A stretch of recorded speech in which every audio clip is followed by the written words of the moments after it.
என்னடா பண்ண? அப்படி என்னடா பண்ணி கிழிச்ச? ஒண்ணு அக்கா தங்கச்சிக்கலாம், அதை பண்ண இதை பண்ணுன்னு சும்மா கதை விடுறீங்க இந்த தம்பிக்கலாம். அப்படி என்னடா பண்ணி கிழிச்சிங்க சொல்லு. என்ன பண்ணி கிழிச்சியாவா? உட்காரு. உட்காருங்க கிழிச்சா. ஐயோ உட்காருங்க. என்ன பண்ணி கிழிச்சியாவா? ஏண்டி, உனக்கு தம்பியா இருக்குது எவ்வளவு கஷ்டம் தெரியுமா? உன் புருஷனுக்கு மச்சானா இருக்குது எவ்வளவு கஷ்டம் தெரியுமா? இந்த உட்காந்துக்கு உரலு அவனுக்கு மாமனா இருக்குது எவ்வளவு கஷ்டம் தெரியுமா? உன் மாமியா இருக்காலே மாடர்ன் மனோரமா, அக்காக்கு ஒத்தாய்ச்சா இருக்கலாமே 2 மணி வேலை இழுத்து பிடிச்ச செய்ய வந்தா சம்பளத்துக்கு ஆள் வச்ச மாதிரி ஆளுக்கு வேலை வாங்குறாங்க. ஏண்டி, நான் தெரியாம தான் கேட்கிறேன்.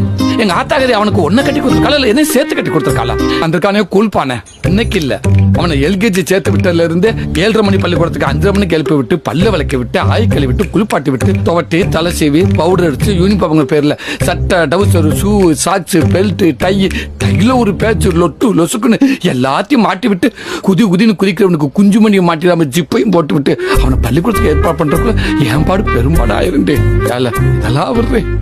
நான் எப்பெல்லாம் சோத்துல கை வைக்கிறேன்னு அப்பெல்லாம் உன் பிள்ளைக்கு ஆய் வந்துருண்டி. திருச்சியில பேரு பண்ண சோசியக்காரன் கூட என் கையை பார்த்து சோசி சொல்ல முடியாம தவிக்கிறாண்டி. உன் பிள்ளைக்கு குண்டிகளை விட்டு என் கையெல்லாம் அழிஞ்சு போச்சுடி. இதெல்லாம் ஏன் எத்தனை நாளா உனக்கு தெரியல தெரியுமா? எல்லாத்தையும் சொல்லி செய்யறவன் இல்லடி இந்த தாய் மாமே. எதையுமே சொல்லாம செய்யறவன் தாண்டி தாய் மாமே.